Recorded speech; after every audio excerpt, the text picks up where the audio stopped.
Yo, what's up guys? Terrell here on Terrell Game Vlogs here to bring you Bakuman Season 3 Episode 19 review.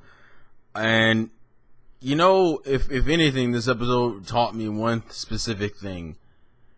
I don't think people give enough props to the assistants. It's like, oh, Oda Sensei is a beast. Oda Sensei is great. But I'm just like, when you this episode, and they've done episodes in previous episodes, you forget how important the assistants are. And you know what, I wish they would kind of get their, do they get their props in the volumes? I don't know. I haven't really sat down and looked at the manga volume looking for assistant names, but I kind of hope they do, because, you know, they help. I mean, technically, all they're really doing is copying the artist's style and drawing that.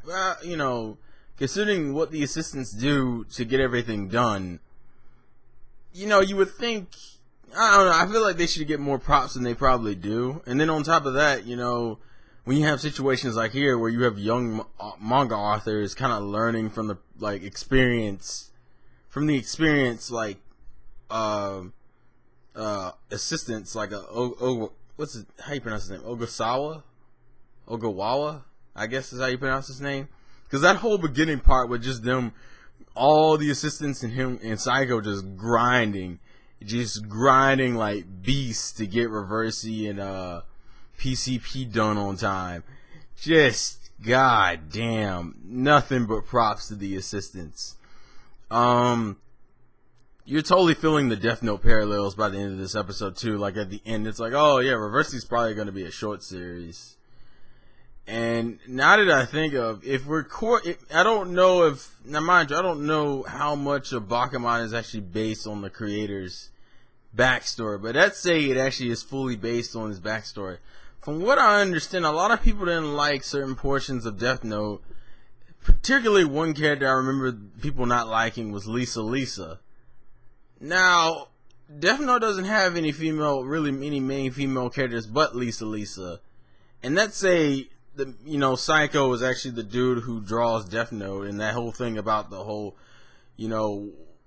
one day we'll become manga artists kind of shit was actually true.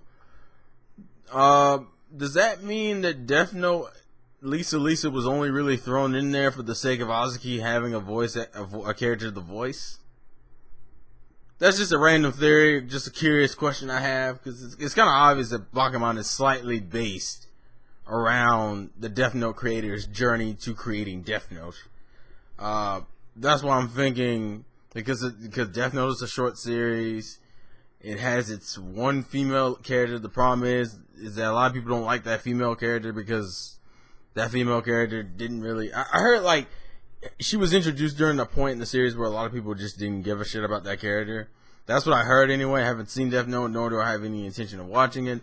But I'm curious, was Lisa thrown in there just for the sake of having a female character for Azuki to voice?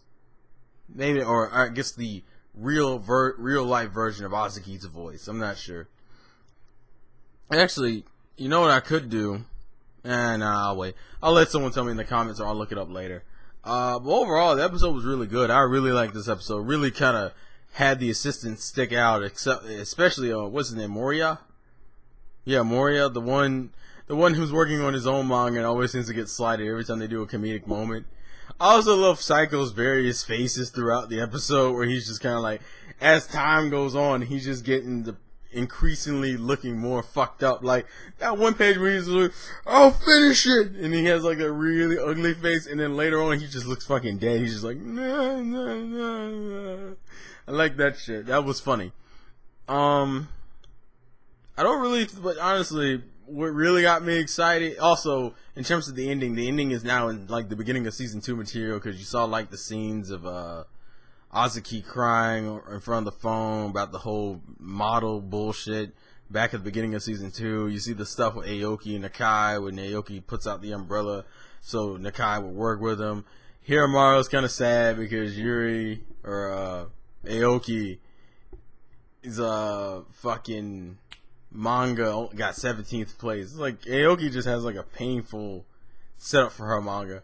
But the preview for the next episode got me excited because I saw I'm going to ask her to marry me, and I was like, yeah, oh baby, go win, go win, go win, go win. Ah. I'm such a Hiramara X Aoki fanboy. I don't care. I don't care. Fire Emblem has pushed me into this whole pairing mode, and then Hiruma, I can't pronounce his name right. Hiruma's whole thing for season 3 so far. I'm just like, to me, Hiruma is like my MVP. Hiruma, Naminé are like the two mains, and I guess edgy.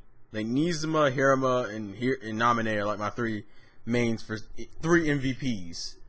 All for different reasons. Naminé is just for being a sick fucker, Nizuma for being a kick-ass rival, and Hiruma for being comedy gold and relationship gold. And I'm just like, I want my relationships.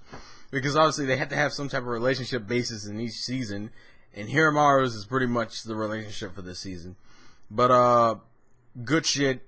Looking really forward to next week. I want my boy to go in with that ring and then nigga.